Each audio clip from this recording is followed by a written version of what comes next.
Like many inventions, the cardboard box was born by sheer accident.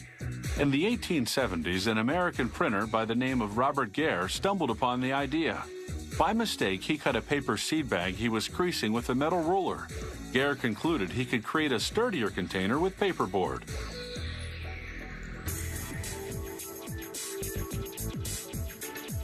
Cardboard boxes come in a wide variety of sizes, shapes, and colors, but most share three basic structural components. One wavy sheet of paper called a flute, sandwiched between two flat sheets called liners.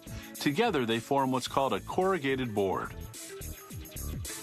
Production starts with a massive roll of partially recycled paper. The width of the paper varies depending on the size of the boxes they're making. The roll feeds a machine called a corrugator. The machine presses the paper between two ridged rollers and blasts it with hot steam. This shapes the waves of the flute. Another roller applies glue to one side of the flute. The glue's main ingredients are water and starch, which won't contaminate fresh produce the boxes may later contain. Next, the machine adheres one liner sheet, and then the other. The waves create an air cushion between the flute and the liner, strengthening the board. For added strength, some boxes have a double lining, 2 flutes and 3 liners. The flutes may also vary in thickness for more or less cushioning. The factory uses partially recycled paper for the flutes because it's more malleable than non-recycled paper. A razor-thin circular saw trims each side. The corrugator machine then cuts the board up to 9 times, depending on the size of the box they're producing. The corrugator's final function is to separate the boards into layers using flexible aluminum tongs called fingers. Workers do a quality control check before sending the boards off for printing. The next machine stacks the boards into piles of between 25 and 80 depending on their thickness.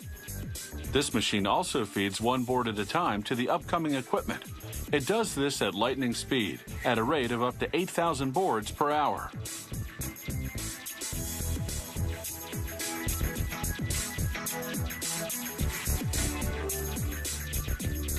First, the trimmer perforates the boards to create flaps and handles. Rubber sponges cushion the blades so that they cut only the parts they're supposed to. During the trimming, a press condenses the box's overlapping panels to level out their thickness. Workers usually cut the sponges by hand to make sure they fit snugly around the blades.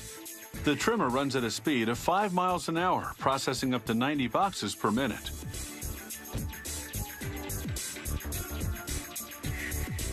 Workers send the cutoffs back to the paper mill to be recycled as many as 6 times over.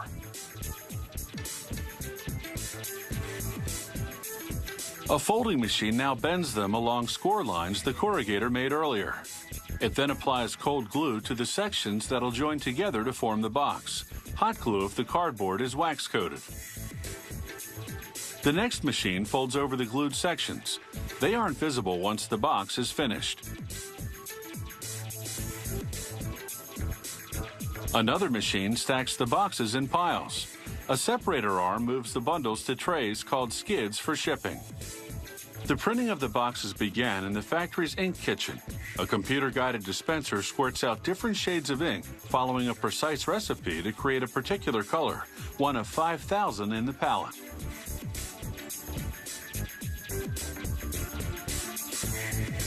One pail holds about 45 pounds of printing ink, enough for 2,000 boxes depending on the coverage needed. The factory uses water-based ink because it dries instantly. The printing press applies the ink to the boards, one color group at a time, through 4 consecutive stations. This factory uses a flexographic printing system, a process that can print drawings and illustrations. Some companies use a lithographic press, which can also print photographs.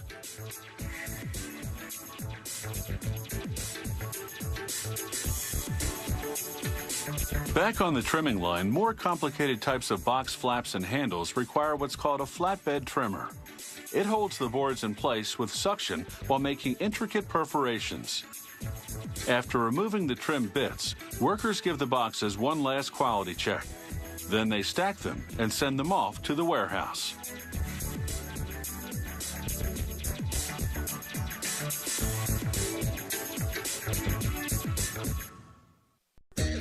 Like many inventions, the cardboard box was born by sheer accident. In the 1870s, an American printer by the name of Robert Gare stumbled upon the idea. By mistake, he cut a paper seed bag he was creasing with a metal ruler. Gare concluded he could create a sturdier container with paperboard.